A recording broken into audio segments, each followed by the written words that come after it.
우리 어릴 때 아주 히트했던, 그땐 뭐 사실은 선택의 폭이 그렇게 크지 않았는데 애니메이션 만화 영화 가운데 독수리 오영재라고 있었습니다. 슈퍼 슈퍼 슈퍼 슈퍼 우렁찬 엔진 소리, 독수리 오영재. 요즘 보니까 그 독수리 뭐죠? 독수리 오영재가 필요한가? 아니, 독수리 오영재를 부탁해. 그 있는 거, 그거 목사님들 모임에 갔더니 그거 보라고, 그 봐야 성도들하고 얘기된다고 그러는데 아직 그거 시작을 못 하고 있는데 못 봤어요. 근데 독수리 오영재가 너무 우리 땐 애니메이션으로 엄청난 인기였잖아요. 기억들 하실 거예요, 그죠? 이 사진이에요. 여기 원래 일본, 그땐 뭐 다 일본 만화 영화였어요. 그러니까 우리보다 얼마나 앞서 잘 사는 나라였으니까 애니메이션 엄청나게 만들어냈는데 원래 제목이 과학 닌자 대 가차맨이었더라고요. 과학 닌자 대 가차맨. 근데 이제 이게 우리나라에 들어오면서 우리나라에서 이름 붙인 게 독수리 오영재예요. 근데 이제 이 독수리 오영재 이름을 가지고 시비를 붙는 거예요. 아마 예전에 들어보셨을 거예요. 첫째, 딸이 있다. 여자가. 남자만 있는 게 아니다. 왜 오형제라고 부르냐? 틀렸다. 그래서 독수리 오남매가 맞다. 독수리 오남매. 근데 보니까 이게 한 어머니 밑에서 태어난 친남매가 아니다 보니까, 그래서 독수리 의남매가 맞다. 의남매. 그게 정확한 표현이다. 잠깐만. 가만히 보니 독수리는 한 마리고 부엉이, 콘돌, 제비, 백조 이렇게 돼 있으니 이걸 독수리라고 부르면 안 된다. 그래서 정확한 표현은 조류 오의남매가 맞다. 그랬더니 또 한 사람이 아니 가만히 보니까 원래 사람이잖아. 그렇잖아. 사람이잖아. 그러니까 정확한 표현은 조류의 탈을 쓴 오의남매, 이게 정확한 표현이다. 한때 독수리 오영재를 놓고 인터넷에서 올라왔던 글입니다. 작년에 보니까 11월 27일인가 눈이 왔어요. 야, 올해 첫눈이 첫눈답게 왔다, 이렇게 글을 올렸더니 그 밑에 누군가 댓글을 달았어요. 여보시오, 정신 차리세요. 올해 첫눈은 1월 3일 날 왔어요. 2024년. 제가 늘 여러분께 강조하는 속담이 있죠. 개떡같이 말해도 다 찰떡같이 알아들으면 좋은데, 거기 밑에 여러분 독수리 오영재 얘기나 이 얘기를 듣고 어떤 느낌을 가지세요? 참 피곤하게 산다, 그죠? 그냥 다 그렇게, 그게 그 얘기 하는 거지, 그게 그 얘기 하는 거고, 근데 거기에 꼬장꼬장하게, 꼼꼼하게. 근데 여러분, 제가 왜 이 얘기를 먼저 꺼냈냐면, 사실 대부분의 사람들은 그냥 찰떡같이 알아들으면서 넓은 품을 가지고 그냥 이해하면서 정확한 표현이 좀 아니라 할지라도 그 표현의 의미가 뭔지를 다 이해하며 살 거예요. 근데 그냥 그렇게 살면 되는데, 적어도 한 문제만큼은 여유 있게, 느슨하게, 넉넉하게, 이런들 어떠하리 저런들 어떠하리 이렇게 살 수 없다. 적어도 우리에게 한 문제만큼은. 다른 문제에 있어서는 다 괜찮다. 짜장면 먹어도 좋고 짬뽕 먹어도 좋고 오른쪽으로 가도 좋고 왼쪽 길로 가도 좋다. 그 영어의 대표적인 표현이 있죠. It doesn't matter. 중요하지 않아. 상관없어. 나 상관없어. 괜찮아. 이것도 좋고 저것도 좋아. 세상 모든 일에 그런 여유를 가지고 살면 좋은데, 적어도 한 문제만큼은 절대로 이룰 수 없다는 거죠. 꼼꼼하게, 꼬장꼬장하게 따져보고 확인해보고 확증해봐야 한다는 거죠. 그게 뭡니까? 그게 바로 우리의 구원과 관련된 문제, 영생의 문제, 소망의 문제, 진리의 문제입니다. 이런들 어떠하리 저런들 어떠하리 안 돼요. 이것도 좋고 저것도 좋고, 아니요, 그럴 수 없어요. It doesn't matter가 아니라 It's matter. 이건 매우 중요한 문제예요. 뭐가 진짜냐? 뭐가 진리냐? 어디에 진리가 있는 거냐? 여러분, 이건 그냥 설렁설렁 느슨하게 여유 있게 이것도 좋고 저것도 좋고 절대 그렇게 해결할 문제가 아니고 넘어갈 문제가 아니라는 거죠. 오늘 여러분과 함께 나눌 말씀의 제목이, 제가 사람 이름을 설교 제목으로는 쓰질 않는데 오늘은 이것저것 고민하다 그냥 사람 이름을 올려놨어요. 설교 제목 누굽니까? 니고데모입니다. 지난 사순절 특세 가운데 진리의 길, 우리가 걸어가고 있는 십자가의 길이 왕의 길이요, 거룩한 길이요, 진리의 길이요, 용서의 길이요, 고난의 길이요, 희생의 길이요, 소망의 길, 이거 얘기할 때, 승리의 길 얘기할 때, 진리의 길 이야기할 때 이 얘기 나눴어요. 도마와 니고데모의 이야기입니다. 오늘은 니고데모예요.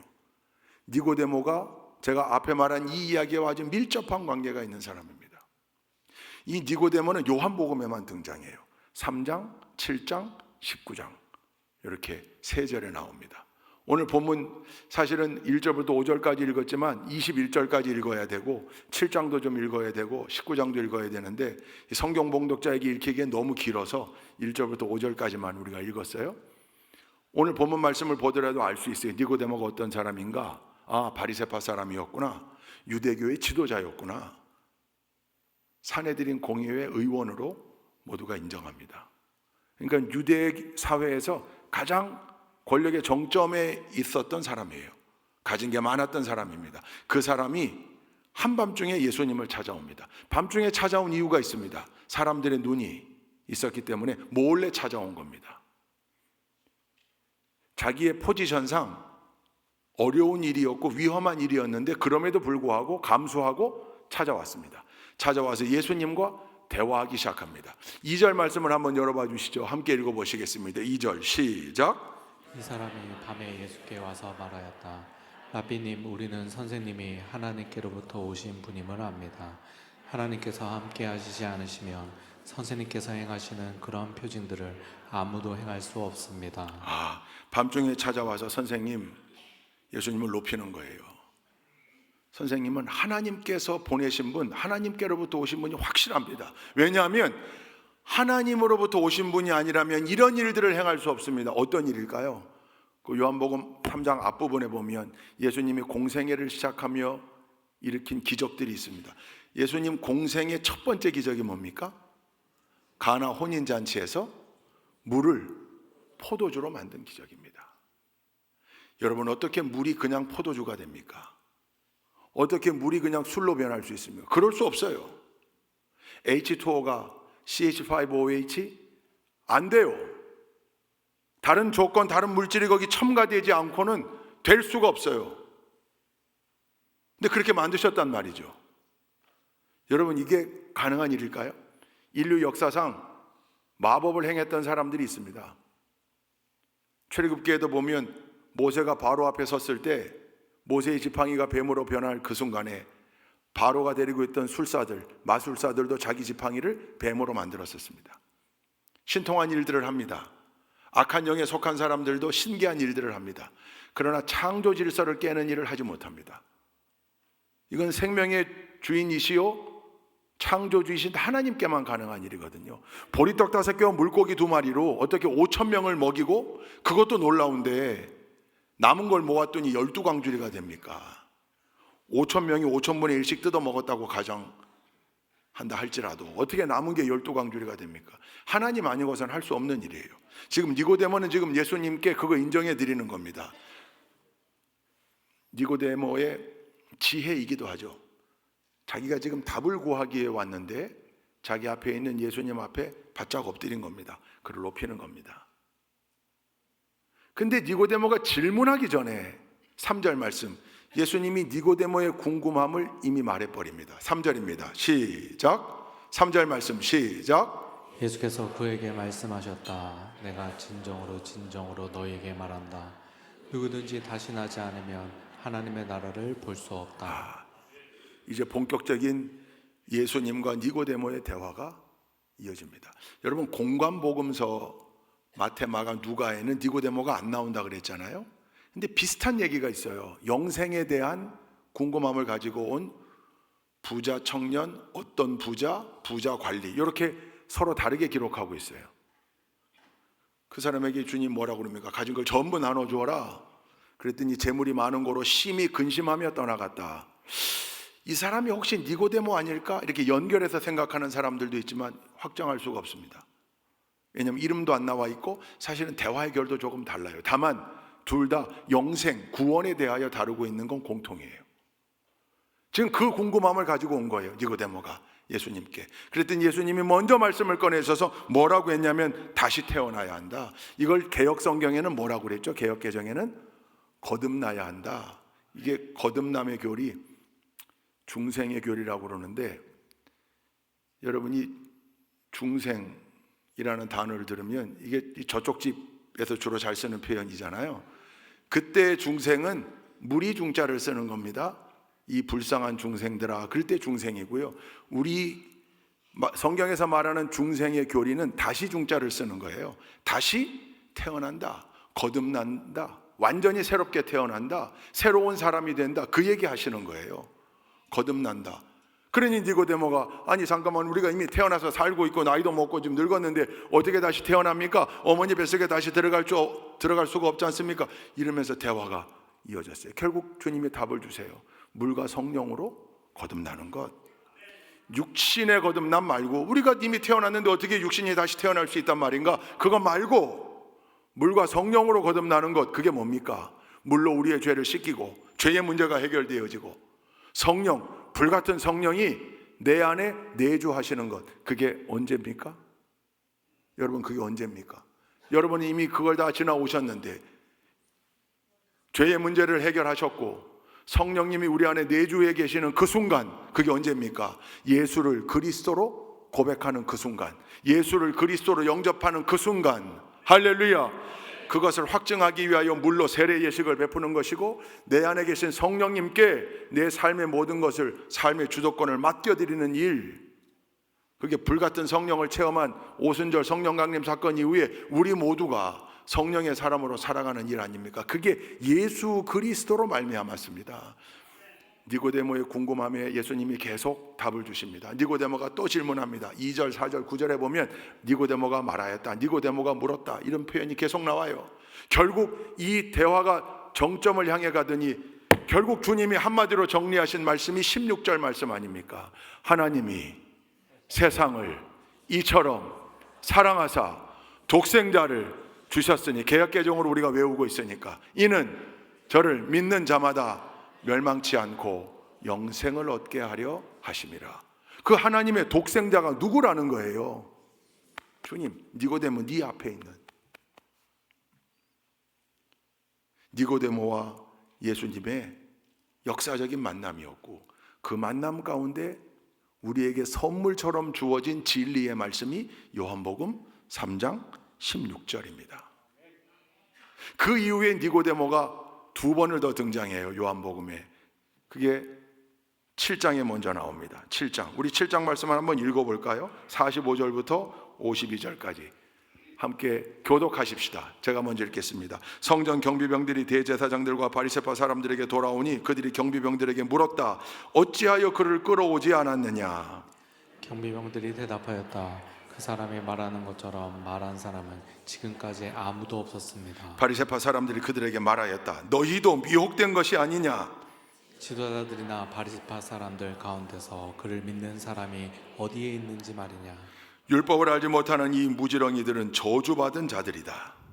그들 가운데 한 사람으로 전에 예수를 찾아간 니고데모가 그들에게 말하였다. 우리의 율법으로는 먼저 그 사람의 말을 들어보거나 또 그가 하는 말을 알아보거나 하지 않고서는 그를 심판하지 않는 것이 아니오. 그들이 니고데모에게 말하였다. 당신도 갈릴리 사람이요? 성경을 살펴보시오.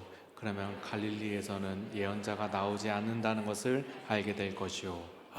이게 니고데모가 두 번째 등장했던 장면이에요. 그 앞부분에 보면 명절을 맞아 예수님이 예루살렘에 올라가셨다 그랬습니다. 초막절입니다. 3대 절기 가운데 세 번째 절기, 초막절 또는 수장절, 이거 지키러 올라갔을 때 유대교의 지도자들이, 여기 산헤드린 공의회 의원들입니다. 유대교의 핵심 지도자들이 예수를 잡아 신문하려고 했습니다. 예수를 잡아 처벌하려고 했습니다. 근데 실패해요. 성전 경비병들이 갔다가 못 잡아오거든요. 예수님의 말씀의 권세에 눌려가지고 그를 도저히 데리고 올 수가 없었어요. 그때 흥분하는 동료 의원들에게 니고데모가 한 말이에요. 어찌 그를 죄인이라 정죄할 수 있을까? 속단할 수 있을까? 우리의 율법으로는 다 들어보고 점검해보고 검토해보고 그렇게 판결해야 되는 것 아니요? 예수님 역성을 드는 거예요. 밤에 몰라 찾아왔던 니고데모 아닙니까? 여러분, 여기 말씀에 보면 50절에 그들 가운데 한 사람으로, 산헤드린 공의회 의원들 지도자들 가운데 한 사람으로 전에 예수를 찾아간 니고데모. 사도 요한이요, 친절하게, 왜냐하면 이게 성경에 동명이인이 너무 많아요. 마리아가 9명이나 되고 요셉이 8명이고 막 이렇잖아요. 근데 이 니고데모가 다른 사람이 아니라 그때 예수님 한밤중에 찾아가 진리, 영생에 대해 물었던 그 니고데모가 지금 예수님 편을 과감하게 들고 있다. 이걸 기록한 거예요. 유대교 지도자들 사이에서. 이거 위험한 일입니다. 자기 포지션을 잃을 수 있는 일입니다. 왕따 당할 일입니다. 그런데 감수하고 그렇게 물었다. 역성 들었다. 예수님 편 들었다. 그렇게 하지 못하게 했다. 결국 예수님은 이 이후에 요 해에 이들에게 붙잡히거나 하지 않습니다. 그리고 난 다음에 19장에 다시 등장합니다. 예수님을 옹호하고 역성 들었던 니고데모가 마지막 세 번째로 등장하는 장면이 우리가 너무 잘 아는 장면입니다. 요한복음 19장 38절에서 42절, 이건 한 목소리로 한번 읽어보시죠. 시작. 그때 아리마대 사람 요셉이 예수의 시신을 거두어 빌라도에게 청하였다. 그는 예수의 제자인데 유대 사람이 무서워서 그것을 숨기고 있었다. 빌라도가 허락하니 그는 가서 예수의 시신을 내렸다. 또 전에 예수를 밤중에 찾아갔던 니고데모도 물약에 첨향을 섞은 것을 100근쯤 가지고 왔다. 시신을 모셔다가 유대 사람의 장례 풍속대로 향료와 함께 삼배로 갖다 왔다. 예수께서 달리신 곳에 동산이 있었는데 그 동산에는 아직 사람을 장사한 일이 없는 새 무덤이 하나 있었다. 그날은 유대 사람이 안식일을 준비하는 날이고 또 무덤이 가까이 있었기 때문에 그들은 예수를 거기에 모셨다. 아멘. 부활절마다 우리가 읽는 말씀이잖아요. 예수님이 십자가에 달려 돌아가신 이후에 아리마대 사람 요셉이 담대하게 빌라도에게 가서 예수의 시신을 내어주시오 요구했고, 그가 예비해놨던 새 무덤, 아직 단 한 사람도 시신을 모시지 않았던 새 무덤에 장사 지내게 되었는데, 그때 그 장례를 같이 지낸 사람이 니고데모라고 증언하고 있고, 니고데모는 모략과 침향을 섞은 걸 100리터라 100근쯤 가지고 갔는데, 시신에 발라주는 향유인데 100근은 왕의 장례에나 쓰는 양이다. 그러니 니고데모는 십자가에 달려 돌아가신 예수를 지금 왕으로 선포하고 인정하고 있다. 이게 사도 요한의 기록이에요. 19장에도 사도 요한은 39절에 보니까 또 전에 예수를 밤중에 찾아갔던, 그렇게 기록했어요. 확실하게 두 번이나. 그러니 3장의 니고데모, 7장의 니고데모, 19장의 니고데모가 동일인 한 사람 니고데모입니다.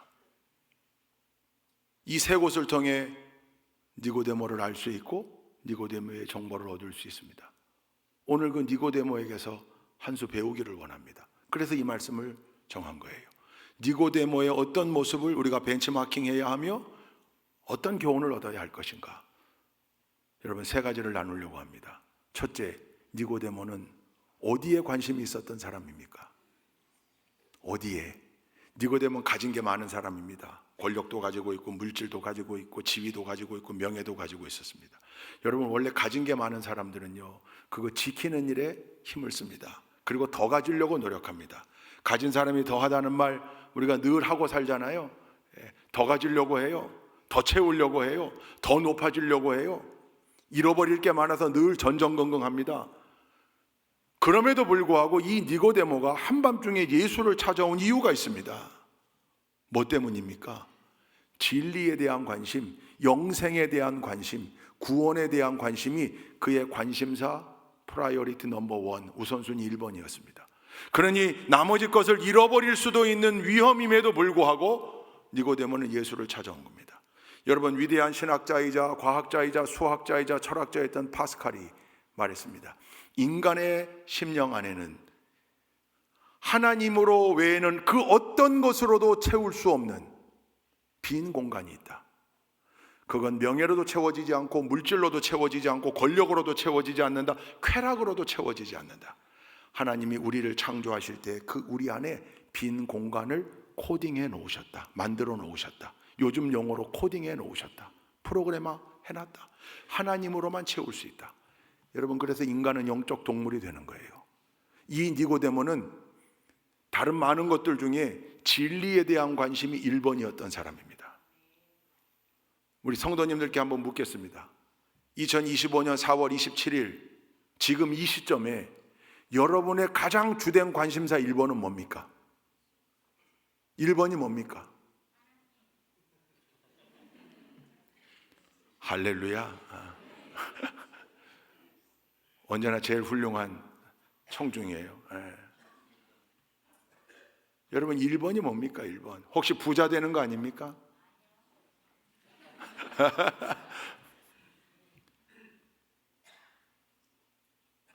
더 많이 갖는 것, 더 높아지는 것, 더 큰 힘을 얻기 위한 것.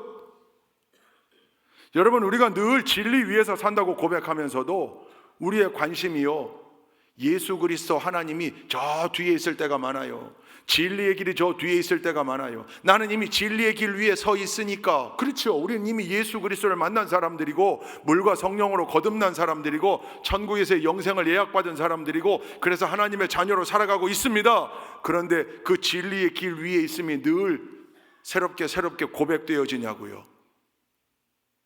언젠가 한번 올라탄 길이니까 그렇게 계속 흘러가는 겁니까? 여러분, 내가 진리의 길 위에 있음을 늘 확인한다면 자연스럽게 그 관심은요, 이 진리의 길을 모르는 내 주변 사람에게로 갈 수밖에 없어요. 그들에게 이 진리를 알려주는 거죠. 나만 진리의 길, 생명의 길, 영생의 길 위에 있는 게 아니라 그 사람들도 함께 누리도록 함께. 왜냐하면 모든 사람들은 여기에 관심을 가질 수밖에 없습니다. 그 사람들의 관심 우선순위에서 밀려 있어서 그렇지. 왜? 인간의 심령 속에 하나님으로 외에는, 하나님 외에는 해결할 수 없는 빈 공간이 있다니까요. 세상 그 어떤 것으로도 채울 수 없는, 그걸 깨닫게 해주고 알게 해주고 돌아오게 해야 할 사명이 우리에게 있는데 관심 갖지 않는 거죠. 영생, 예나 지금이나 영생, 무병장수, 이거 늘 많은 사람들의 관심사였고, 인간 철학의 주제가 뭡니까? 죽음입니다. 인간의 유한함의 끝판이라고 할 수 있는 죽음, 이거 어떻게 극복할 수 있을까? 그게 철학의 주제잖아요. 근데 결론은 뭡니까? 안 된다. 이 땅에서.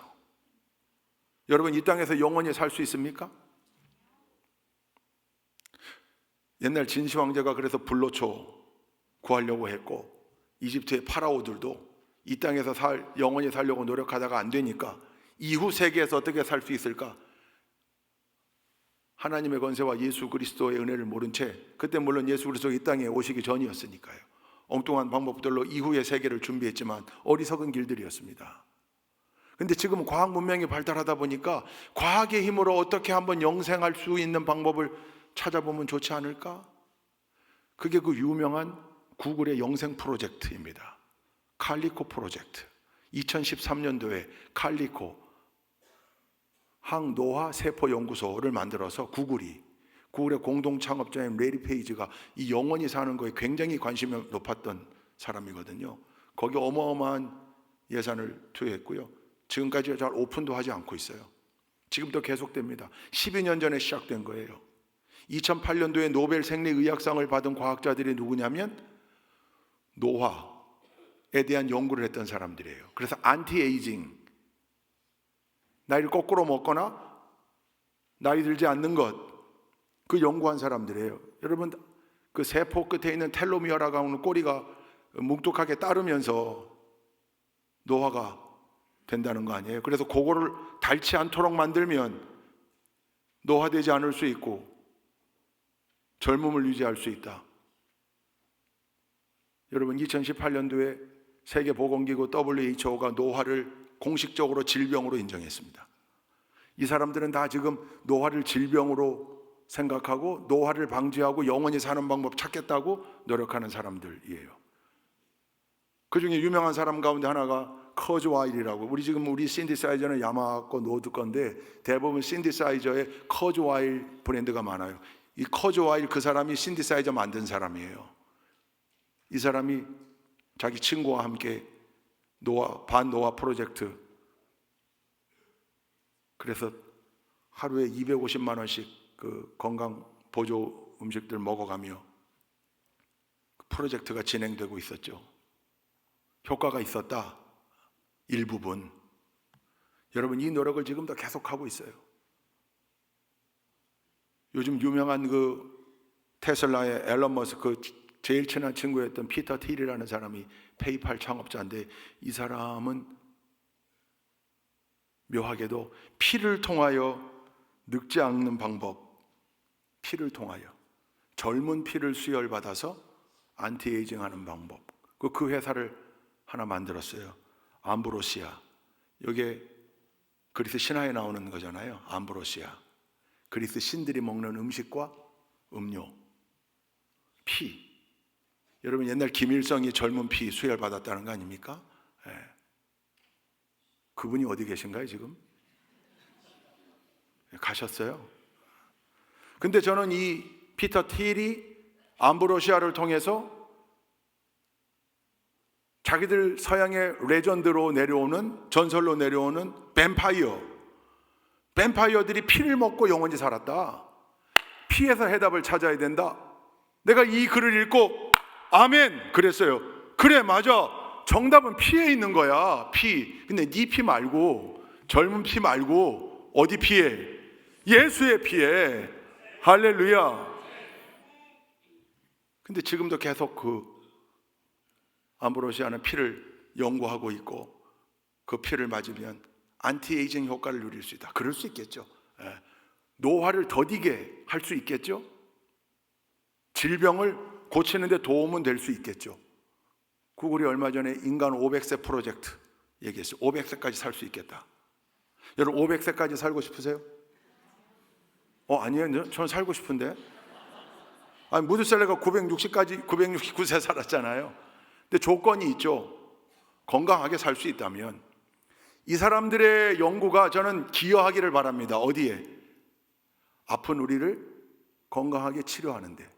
그래서 이 사람들의 연구가 지금 누워 계시는 윤현자 권사님을 벌떡 일으키는 데 도움이 됐으면 좋겠고, 이 사람들의 연구가 항암 치료하고 있는 이종용 권사님 힘내는 데 도움이 됐으면 좋겠고, 이 사람들의 연구가 질병으로 고생하는 우리 믿음의 환우들을 건강하게 치유하는 데 도움되길 바랍니다. 그러나 단언컨대 아무리 노력한다 한들 영원히 살게 만들지 못합니다. 아니, 사람이 꼭 늙어서만 죽습니까? 사고당하면 죽는 겁니다. 떨어져서 죽기도 하고요. 인간의 유한함이 극복될 수 없다고요. 이건 창조주 하나님의 기본적인 섭리요, 우리가 아무리 이것을 노력한다 한들 인간의 유한함을 극복할 수 없을 겁니다. 다른 방법으로도 사람의 머리를 다른 건강한 육체에 계속 이식해가며 이런 시도들도 하고 있죠. 기억을 딴 데다가 넘겨놨다가 새로운 육체의 그 기억을 저장케도 하고 별짓을 다 합니다만, 이게 다 인간의 유한함을 극복해보고자 하는 인간 본연의 노력인데, 그러나 하나님은 인간을 유한하게 만드셨고 때가 되면 이 세상의 문을 닫으실 거다 그랬어요. 인간의 유한함은 인간이 해결할 수 없습니다. 오직 예수 그리스도의 보혈이 천국에서의 영생으로, 이 땅에서의 영원한 삶 말고 천국에서의 영원한 삶으로 우리를 이끌어가는 거죠. 니고데모가 여기에 관심이 있었어요. 내가 어떻게 하면 구원받을 수 있고 어떻게 하면 영생을 얻을 수 있을까? 거듭난다는 말이 무엇인가? 어떻게 다시 태어날 수 있을까? 예수님은 명확하게 말씀하셨습니다. 그 길이 오직 한 길이 있는데 그게 나다. 예수 그리스도. 할렐루야. 이 길은 우리가 이미 알고 있는 길입니다. 그러니까 주일 예배 여기 나와 계시는 거죠. 그런데 혹시 그저 신앙생활을 교양생활 삼아 하시는 분 있지 않습니까? 습관으로 그냥 혹시 부적 삼아 그래도 일주일에 한 번은 주일 예배는 드려야지. 그리고 늘 관심은 세상에 있고 물질에 있고 명예에 있고 권력에 있고 그렇지 않습니까? 여러분, 이 우선순위를 바꿔야 니고데모가 될 수 있습니다. 세상에 물질도 좋고요, 나쁘다는 거 아닙니다. 있어야지요. 해야 할 일도 많고 하고 싶은 일도 많아요. 그러니까 하나님이 우리 교회 성도들을 더 물질로도 축복하시고, 특별히 우리 교회 비즈니스 하시는 분들, 오늘 요 자영업자 엑스포 하고 있는데 요즘 얼마나 어렵습니까? 소상공인들이. 우리 교회도 정리하신 분들도 참 많아요. 지난 1, 2년 동안 진짜 어려웠어요. 그거 우리 교회 성도들에게 응원도 받고 위로도 받고 격려도 받고자 지금 저거 하는 거 아니에요. 저런 업체들, 작은 가게에서부터 큰 비즈니스까지 하나님이 그냥 막 부어주셔서 어마어마한 물질의 축복들을 받았으면 좋겠습니다. 할렐루야. 그런데 결코 그게 1번이 되어서는 안 된다고요. 그게 2번, 3번, 4번은 될 수 있으나 그게 1번이 되어서는 안 된다고요. 그 1번에 뭐가 있어야 된다고요?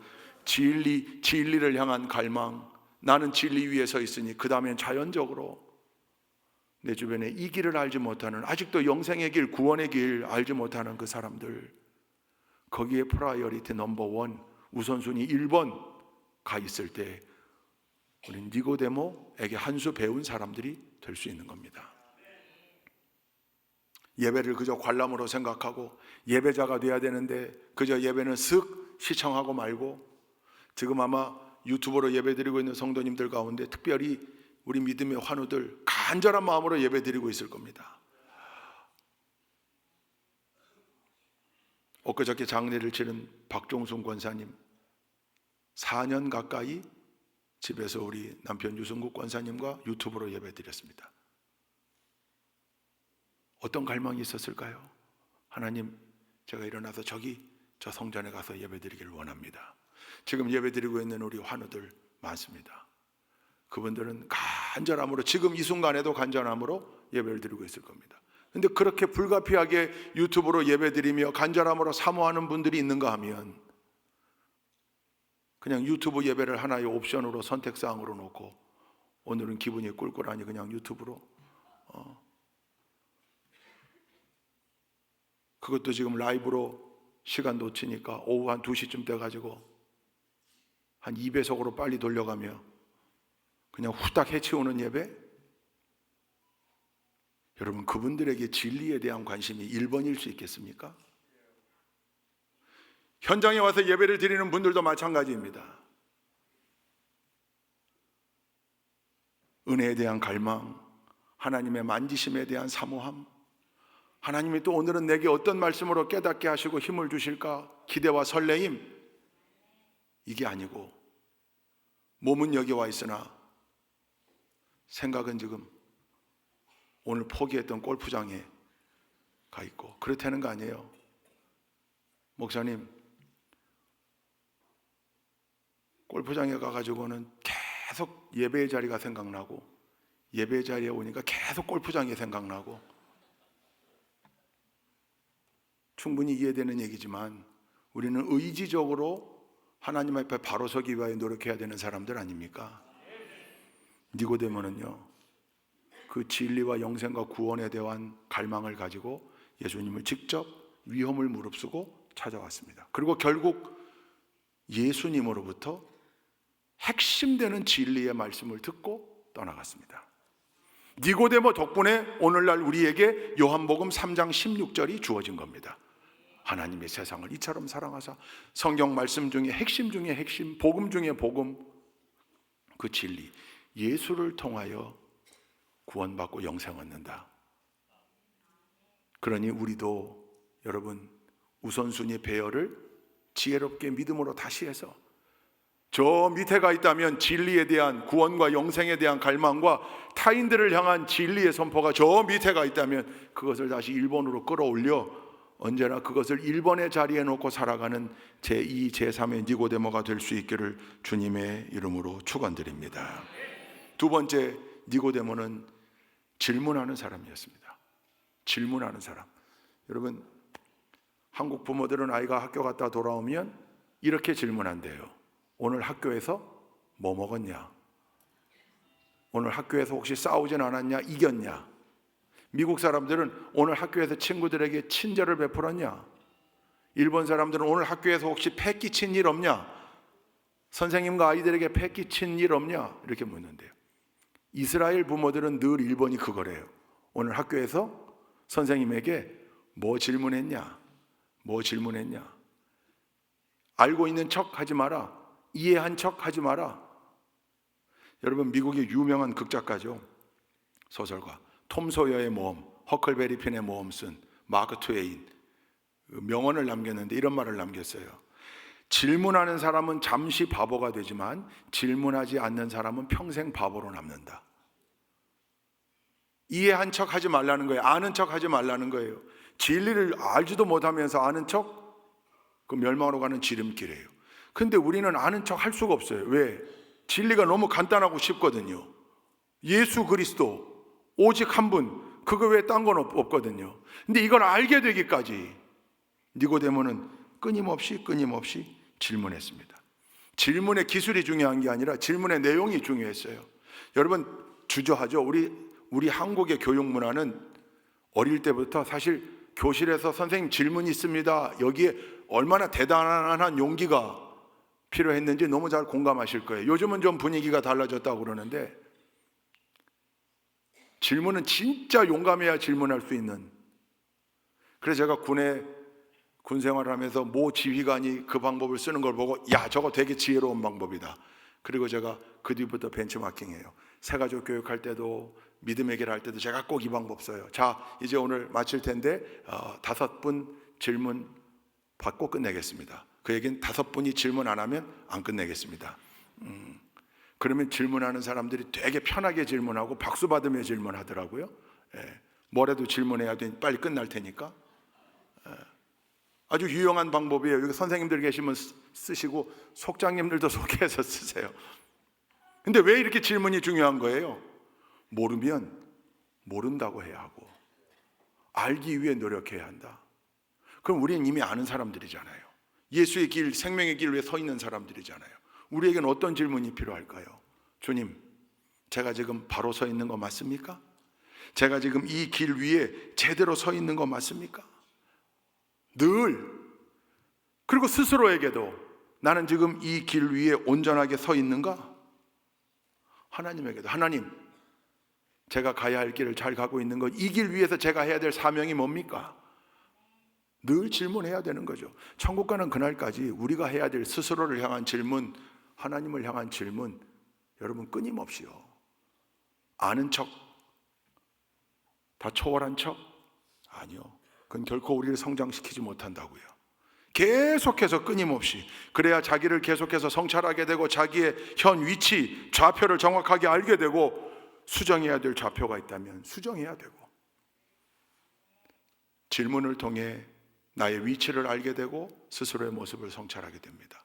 니고데모가 주님 앞에 나와 유대교의 지도자여 율법에 정통했던 바리새파의 지도자였습니다. 그러나 그가 겸손하게 나와 주님 앞에 끊임없이 질문했습니다. 그것 통하여 진리를 얻었습니다. 덕분에 우리는 이미 진리 위에 서 있는 사람들입니다. 그래서 길가에서 혹시 도를 아십니까? 라는 분을 만나도 전혀 이상하지 않고 두렵지 않습니다. 예, 저는 도를 전하는 사람입니다. 전도. 이미 알고 있는 사람. 그 사람들은요, 구도. 아직 몰라서 지금 계속 도를 찾기 위해. 차원이 다른 이야기죠.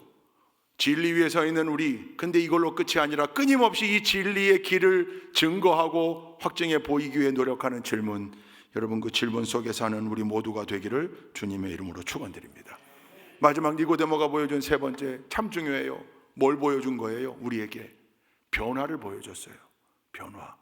예수님을 만났고 진리를 들었어요. 근데 그걸로 끝. 그럼 뭔가 이상한 거죠. 근데 이 니고데모가 진리를 듣고 그 핵심 중에 핵심 진리를 듣고 돌아간 니고데모가 바뀌었어요. 우리 니고데모가 바뀌었어요. 어떻게 해요? 우리 니고데모가 변했어요. 어떻게 해요? 7장에 보니까 사내들인 공회의 의원들 앞에 담대하게 예수님 편을 듭니다. 예수를 옹호합니다. 19장에는 더 나아가 곱하기 10, 곱하기 100의 담대함으로 예수님의 시신을 장례시킵니다. 자기들이 잡아 죽인 예수 그리스도예요. 유대인들이 십자가에 매단 예수 그리스도예요. 자기 동료들이 거기에 매달았어요. 근데 니고데모는 담대하게 나가 장례를 지냈습니다. 뿐만입니까? 침향과 모략 섞은 것을 100근이나 가지고 가서 이분이 바로 나의 왕이십니다. 왕의 장례식으로 선포했습니다. 이 담대함이 어디서 온 겁니까? 진리에서 온 힘입니다. 뭘 말하는 겁니까? 예수 믿는 사람들에게는요, 늘 이 핵심 키워드, 변화가 있어야 합니다. 예수를 믿기 시작했는데 변화가 없다? 예수를 믿기 시작했는데 사람이 변하질 않았다? 매년 신앙생활하며 예배를 통하여 찬양을 통해 기도를 통해 말씀을 통해 훈련받고 있는데 변화가 보이질 않는다. 여러분, 이거 something wrong입니다. 다시 점검해 봐야 합니다. 제대로 예수를 믿고 있는 건가? 예수를 믿는 사람들은요, 변화를 보일 수밖에 없어요. 니고데모에게 나타난 변화가 뭡니까? 담대함이죠. 우선순위의 재배열이죠. 잃어버려도 좋아. 니들이 나 왕따 시켜도 괜찮아. 그거야말로 it doesn't matter. 상관없어. 왜? 내가 진리의 길 위에 서 있으니. 진리의 길 위에 서 있는 사람이 가지게 되는 넉넉함, 여유로움, 그리고 늘 올 수밖에 없는 담대함, 그게 변화예요. 그리고 그 넉넉함과 여유로움과 담대함, 넓은 가슴이 있다 보니 삶이 바뀌게 되죠. 늘 웃는 얼굴로 친절을 베풀고 대하고 섬기고 낮아지고. 우리 신학교 원사님이 나중에 목회할 때 교회 집사 세우고 권사 세우고 장로 세울 때 반드시 동네 이장하고 상의하라고 그러시더라고요. 그 말이 무슨 말이에요? 삶의 자리에서 예수 믿는 크리스찬으로서 지금 제대로 살고 있는가? 그 점검하라는 말이에요. 변화가 있는가? 변화가.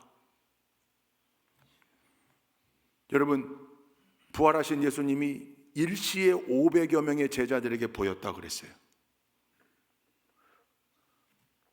지난주 소개했던 부활은 역사다를 쓴 리스트로벨의 그 책에 보면 그 500여 명의 제자들의 이후의 삶이 예수의 부활을 역사적으로 강력하게 증거하는 가장 강력한 정황 증거다. 왜? 그 500명이 한 명도 빠짐없이 순교의 길을 걸어갔거든요.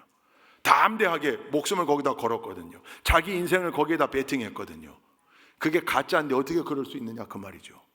부활하신 예수님 만나고 나니 이 생의 자랑이 다 소용없어지고 이제 그 부활하신 예수님을 증거하는 일에만 올인했다는 말이에요.